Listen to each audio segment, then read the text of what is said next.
औज़ बिल्लाहि मिनश शैतानिर रजीम, बिस्मिल्लाहिर रहमानिर रहीम। मेरा नाम है नूरुल्लाह भट्टी। तो आज का जो टॉपिक है वो है consolidation of the caliphates political influence. खिलाफत, मुस्लिम खिलाफत का रुझान कैसे बढ़ा, सेंट्रल एशिया में इस्लामिक कल्चर कैसे इन्फ्लुएंस हुआ, कैसे मुस्लिम खिलाफतों ने वहाँ पे सेंट्रल एशिया में रूल किया, तो इसको आज पढ़ेंगे। अगर हम यहाँ पे इस लिस्ट को देखें तो एशिया में बहुत सारी मुख्तलिफ़ जगहों पर मुख्तलिफ़ मज़हब के खिलाफत मौजूद थी, जहाँ पर हम ये देख सकते हैं कि इधर अब्बासिड कैलिफेट था जो इस एरिया में मौजूद था। अगर हम इसको कलर मैच करें तो अब्बासिड कैलिफेट एशिया में इस तरफ मौजूद था, ठीक है। तो ये एशिया के इन हिस्सों में उसको मौजूद था। अगर हम देखें कंपेयर करें तो एक तो चैम्पा जो बहुत ज़्यादा फैला हुआ था, और दूसरा ये अब्बासिड कैलिफेट है वो बहुत ज़्यादा फैला हुआ था। पर इसके बाद भी अब्बासिड कैलिफेट बहुत बुरी तरह से हारा और बहुत बुरी तरह से उनको शिकस्त हुई, और उनकी जो डायनेस्टी थी वो ख़त्म हो गई। तो जो है टेबल ऑफ द कंटेंट है उसको देखते हैं। अगर टेबल ऑफ द कंटेंट में है इंट्रोडक्शन, उमैयाद कैलिफेट और उनका डिस्ट्रक्शन, उसके बाद न्यू अब्बासिड कैलिफेट, और उसके बाद कैलिफ अबू जब्बार अल मंसूर और हाशिम अल मुकाना। ये दो वो कैलिफेट हैं जो सबसे ज़्यादा मशहूर हुए और उन्होंने सबसे ज़्यादा बेहतरीन हुकूमत चलाई, और इनमें रेफरेंसेस है।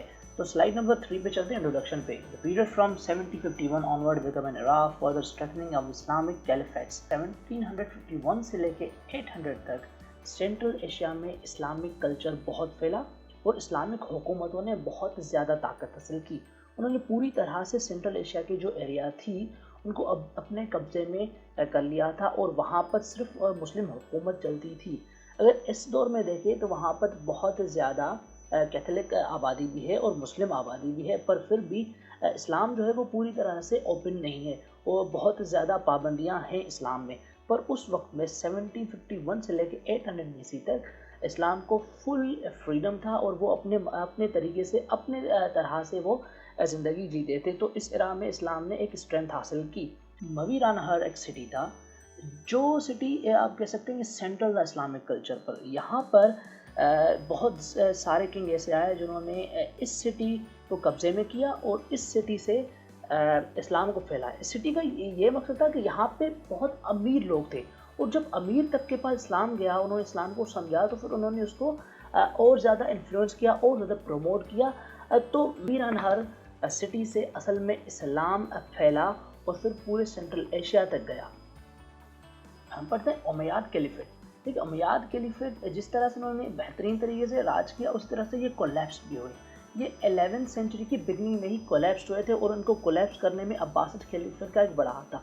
उन्होंने क्या किया कि इनको बिल्कुल एक ग्रुप्स में डिस्ट्रीब्यूट कर दिया, और इनके अंदर जो ग्रुपिंग सिस्टम था, जो क्लास सिस्टम था, गरीब और अमीर के दरमियान लड़ाइयाँ शुरू करवा दी। अब इसमें अगर यहाँ से हम पढ़ें, however in Baghdad caliphate survive this collapse. Baghdad में तो उन्होंने सर्वाइव कर दिया, where in Cordova it did not, even though in Spain as in the east an idea of the caliphate was not dead। सिर्फ Baghdad में उन्होंने survive किया, otherwise जो दूसरी एरियाज थी जिनमें कोर्डोवा और स्पेन की तरफ से इनको बिल्कुल हिस्सों में तब्दील कर दिया। और यहाँ पे बड़ी बात यह थी कि स्पेन में बहुत ज़्यादा कैथोलिक आबादी थी, तो कैथोलिक और मुस्लिम के दरमियान जो झगड़े शुरू हो गए। इसके बाद उमैयाद कैलिफेट को अपने आप को संभालने में बहुत ज़्यादा टाइम लग गया, और वो पूरी तरह से तबाह हो गए। जैसे ही उमैयाद कैलिफेट तबाह हो गए, वहाँ पे एक नया कैलिफेट आ गया जिनको बोला गया the new Abbasid caliphate. New Abbasid caliphate के एक तरफ से बहुत चालाक और बहुत होशियार लोग इस डायनेस्टी में रूल कर रहे थे। उन्होंने क्या किया, जो भी इनके राइवल्स थे उनको छोटे छोटे हिस्से दे दिए, उन्होंने टेबल टॉक्स करना शुरू कर दिया और म्यूचुअल अंडरस्टैंडिंग की। जो इनके राइवल्स थे, जैसे फातिमीड्स इनके सबसे बड़े राइवल्स थे, उनको उन्होंने एक हिस्सा दे दिया। उसके अलावा बेरबरास, पर्शियन, टर्किश और कायरो में अपने दुश्मनों को अलग से हिस्सा दे दिया।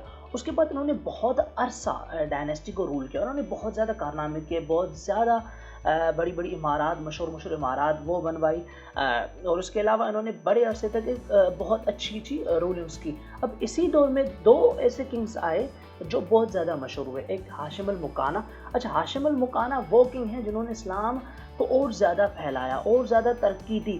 میویرانار سٹی میں اور زیادہ ترقی دینے والے ہاشم المکاناتی، انہوں نے اسلامک کلچر کو بہترین طریقے سے آئیڈیالائز کیا اور بہت زیادہ پروموٹ کیا اسلام. اس کے بعد ہے caliph Abu Jabbar al Mansur. Caliph Abu Jabbar al Mansur paid significant attention development eastern province. Eastern province کو بہت زیادہ ترقی دی، بہت زیادہ کام کروایا، بہت زیادہ اچھی بلڈنگس اور بہت کلچرل عمارات بنوائی. In the symbolic gesture he move his capital from Damascus to Baghdad in 762. 762 میں انہوں نے دمسکس کو چینج کر کے بغداد کو کیپٹل بنا دیا. In an earlier move al Mansur invited Abu Muslim and the governor of Khorasan and Mavirangar to his place and ordered the execution in 1755. ابو مسلم ایک ایسی شخصیت تھی جو بہت زیادہ اس وقت فیمس تھی اور ایک امیر انسان تھا جس کے پاس بہت زیادہ لوگ ان کو فالو کرتے تھے. انہوں نے کیا کیا کہ ابو مسلم کو انوائٹ کیا، وہ گورنر بنایا خراسان اور ماویرانگر کا، اور اس کے بعد ان دونوں سٹیز کو 1755 میں مرج کر دیا اور ایک ہی شہر بنا دیا. تو یہ تھا آج کا ٹاپک. اچھا، جو سورسز ہیں ہمارے وہ ہم ٹریبیوٹ پیش کر رہے ہیں. رفیس ایبزوف کی بک ہے، اس کا نام ہے Palgrave concise history atlas of Central Asia, represented by Noorullah Bhatti. Thank you, اللہ حافظ. نیکسٹ ویڈیو میں ملیں گے.